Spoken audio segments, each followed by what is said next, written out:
Assalamualaikum warahmatullahi wabarakatuh. Selamat pagi anak-anak kelas 5. Semoga hari ini semuanya dalam keadaan sehat ya.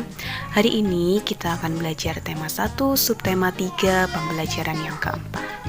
Menempuh badai sudah biasa, angin bertiup, layar berkembang, ombak berdebur di tepi pantai.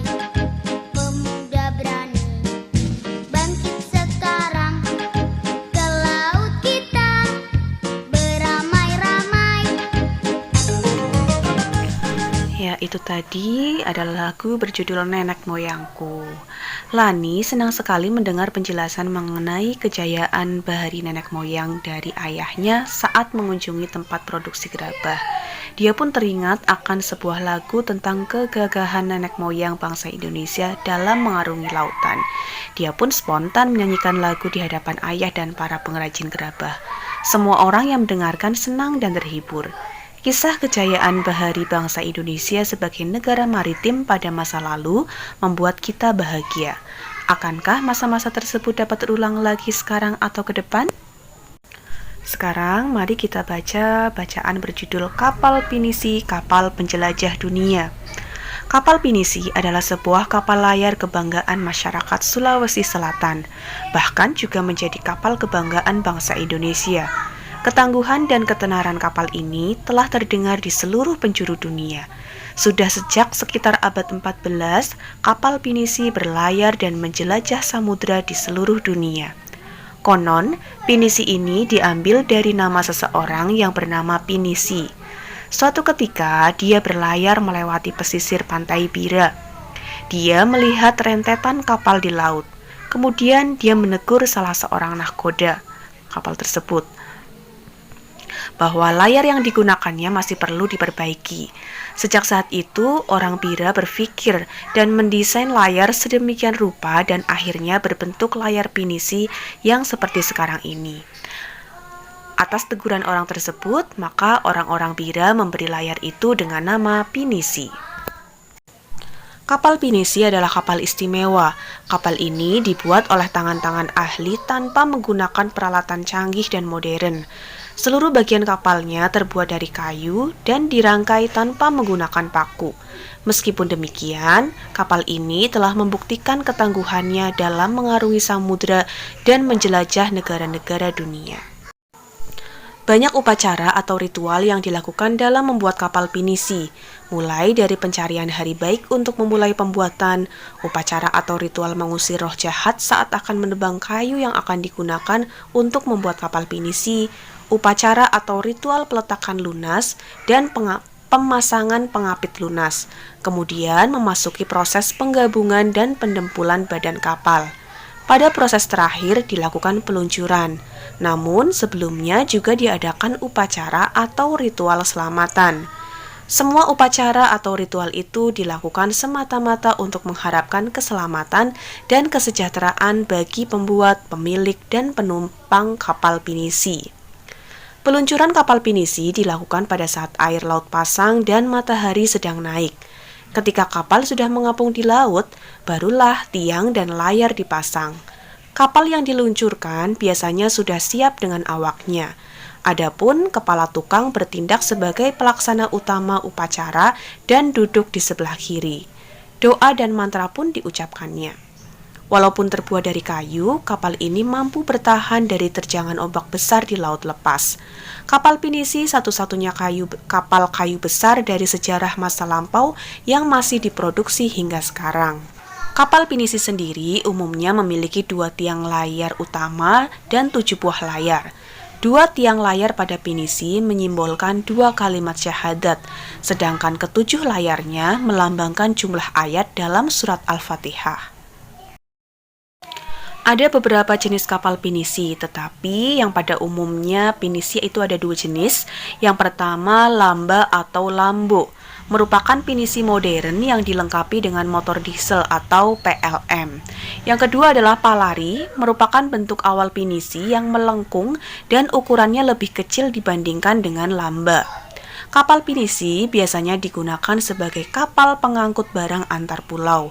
Namun, di era modern seperti sekarang ini, pinisi sebagai kapal barang berubah fungsi menjadi kapal pesiar mewah.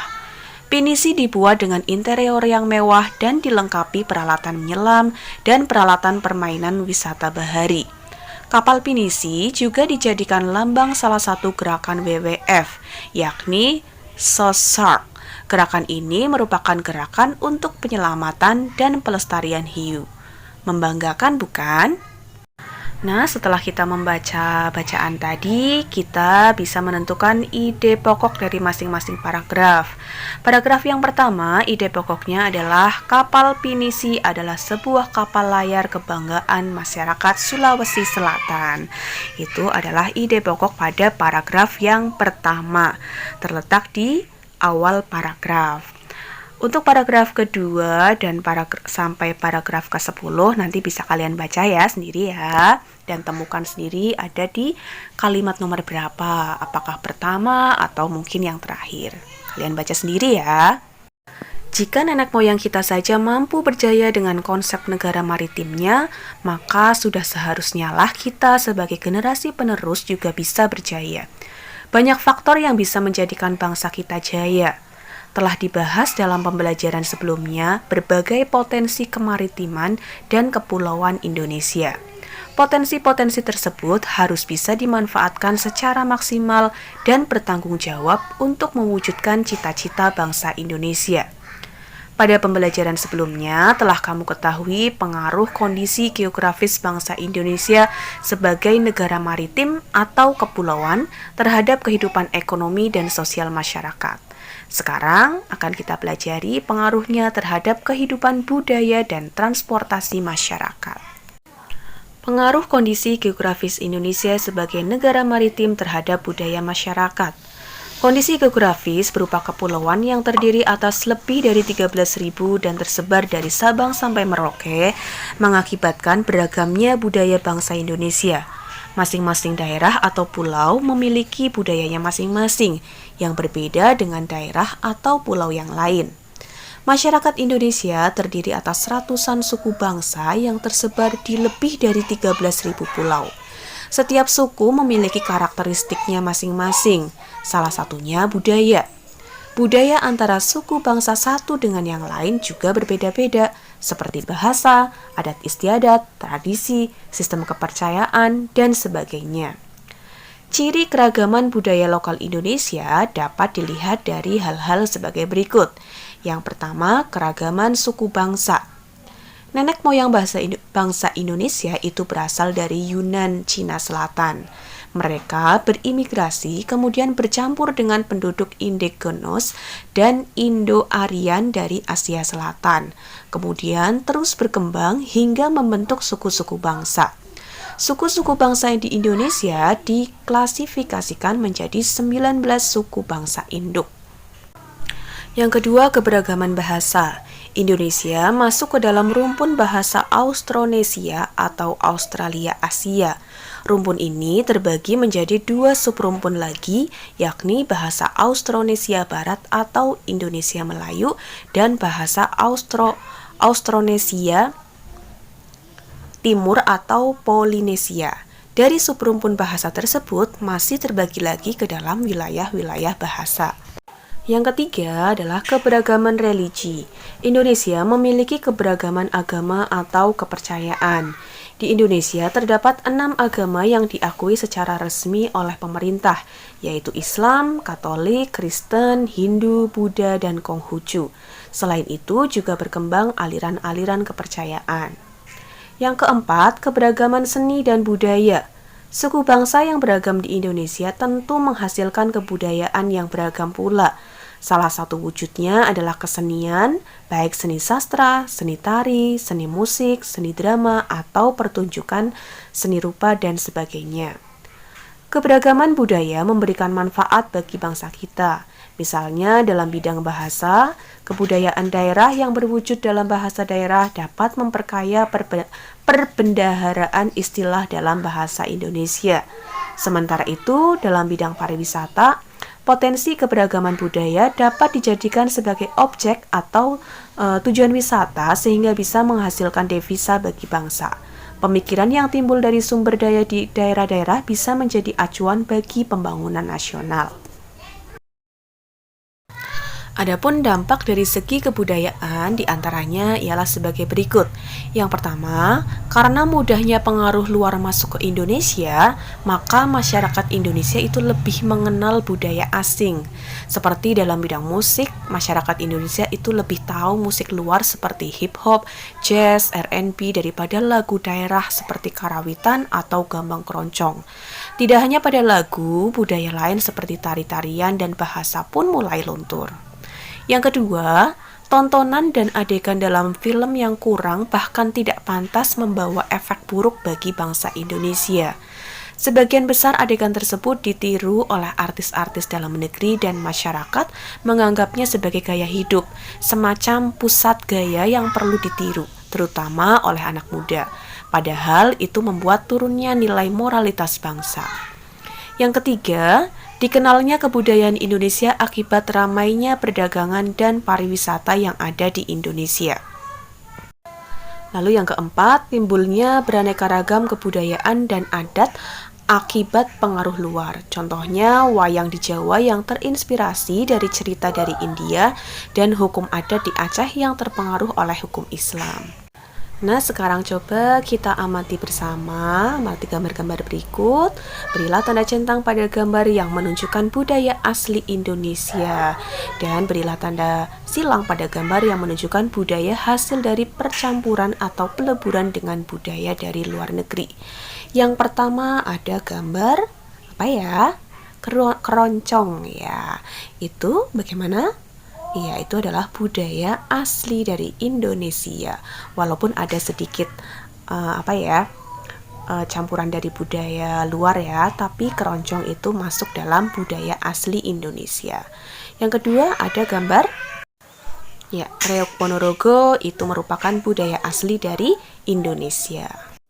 Gambar yang ketiga ada tari kecak. Nah, ini juga merupakan budaya asli dari Indonesia ya. Lalu gambar yang terakhir ada gambar barongsai. Nah, ini merupakan budaya hasil dari pencampuran atau peleburan dengan budaya dari luar negeri, dari Cina ya. Berikutnya, hubungkan dengan garis antara identitas budaya daerah dengan provinsi asalnya. Ini ada banyak sekali ya, ada 34 provinsi di Indonesia dengan masing-masing budaya daerahnya, dengan rumah adat, pakaian adatnya. Nanti kalian bisa lihat di buku tema ya untuk lebih jelasnya. Selanjutnya, ayo mengamati pengaruh kondisi geografis Indonesia sebagai negara maritim terhadap transportasi masyarakat. Nah, wilayah Indonesia yang luas berupa kepulauan dan disatukan oleh laut itu sangat mempengaruhi kondisi transportasi yang ada. Jalur strategis yang bisa digunakan untuk menghubungkan antara pulau satu dengan pulau yang lain adalah jalur laut dan juga jalur udara. Adapun jenis atau moda transportasi yang efektif digunakan adalah kapal laut dan pesawat terbang. Adapun jalur darat ada moda transportasi kereta api, bus, dan mobil yang digunakan untuk menghubungkan daerah satu dengan daerah lain dalam satu pulau. Penggunaan pesawat sebagai moda transportasi penghubung antar pulau harus didukung dengan sarana pendukung. Sarana pendukung untuk pesawat adalah tersedianya bandar udara atau bandara serta lapangan udara. Untuk pulau-pulau besar dan kota-kota besar dibangunlah bandara yang mampu menampung pesawat-pesawat besar. Sedangkan di pulau-pulau kecil dibangunlah lapangan udara yang hanya mampu menampung pesawat-pesawat kecil atau pesawat-pesawat perintis.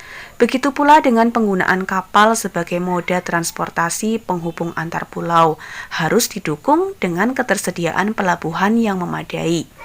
Ketersediaan pelabuhan yang memadai dan jumlah kapal yang banyak bisa meningkatkan mobilitas masyarakat antar pulau. Karena penggunaan moda transportasi kapal dirasa masih lebih murah jika dibandingkan dengan menggunakan pesawat, sehingga masyarakat lebih banyak memilih untuk menggunakan kapal untuk bepergian antar pulau. Jika penyediaan dan penggunaan moda transportasi antar pulau memadai, akan sangat membantu kehidupan masyarakat.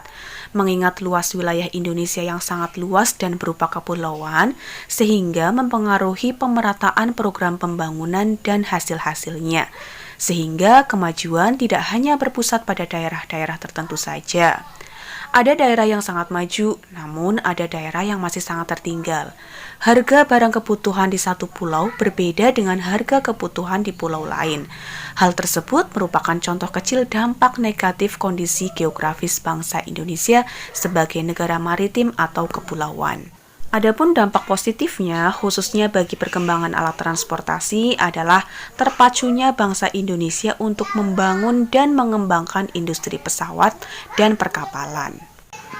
Nah, sekarang coba kalian perhatikan, ini ada gambar peta ya, peta jalur penerbangan antar pulau di Indonesia. Nah, di Indonesia itu sudah banyak sekali dibangun bandara atau lapangan udara di hampir setiap provinsinya itu ada ya.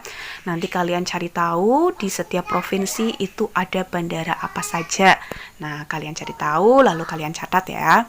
Lalu berikutnya ini adalah gambar peta persebaran jalur pelayaran di Indonesia. Nah, di Indonesia juga sudah banyak sekali dibangun pelabuhan-pelabuhan di hampir setiap provinsinya. Nah, nanti kalian juga cari tahu ada pelabuhan apa saja ya di setiap provinsinya. Kemajuan dan perkembangan bidang transportasi antar pulau akan makin memperkuat persatuan dan kesatuan bangsa. Oleh karena akan meningkatkan mobilitas antar pulau, sehingga akan memungkinkan terjadinya persebaran dan pertukaran sistem nilai dan budaya antar pulau. Jika sudah terjadi hal yang demikian, maka setiap pulau termasuk masyarakatnya akan lebih merasa menjadi satu kesatuan dan menjadi bagian penting yang tak terpisahkan dari NKRI. Sekarang mari kita amati perilaku orang-orang di sekitarmu. Tuliskan contoh-contoh kegiatan pengambilan keputusan bersama yang sesuai dengan nilai-nilai Pancasila. Tuliskan pada kolom berikut. Nah, ini yang pertama lokasinya di sekolah. Kegiatan pengambilan keputusan bersama, contohnya adalah pemilihan ketua kelas. Contoh lagi yang lain apa ya?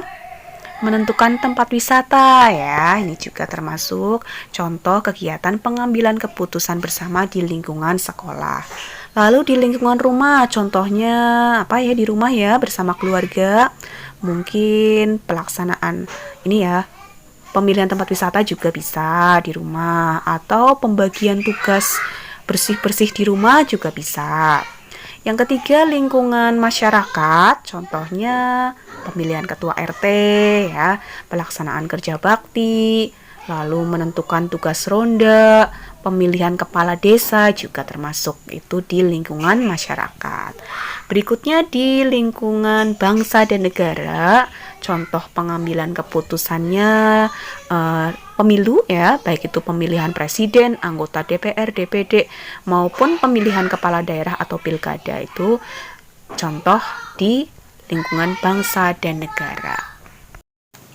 Nilai-nilai luhur yang terkandung dalam sila-sila Pancasila apabila diamalkan akan menjamin kehidupan dalam berbangsa dan bernegara dengan lebih baik. Indonesia pun akan semakin disegani oleh bangsa-bangsa lain di dunia. Perasaan menjadi satu kesatuan sebagai bangsa Indonesia juga merupakan salah satu amanah dari Pancasila. Pancasila yang merupakan dasar negara menghendaki semua unsur dalam bangsa menjadi satu kesatuan layaknya sila-sila dalam Pancasila. Layaknya papan catur, berbeda warna terkotak-kotak namun membentuk satu kesatuan yang tidak bisa dipisahkan. Jika ada satu yang terpisah atau terlepas, papan catur tersebut tidak akan lagi bisa berfungsi. Nah, itulah Indonesia ya. Walaupun berbeda-beda, tetapi tetap satu. Nah, selesai sudah pembelajaran kita pada pagi hari ini ya. Untuk pembelajaran tematik sudah selesai. Nanti untuk tugas Bu Guru share di WhatsApp group. Terima kasih atas perhatiannya. Bu Guru akhiri. Wassalamualaikum warahmatullahi wabarakatuh.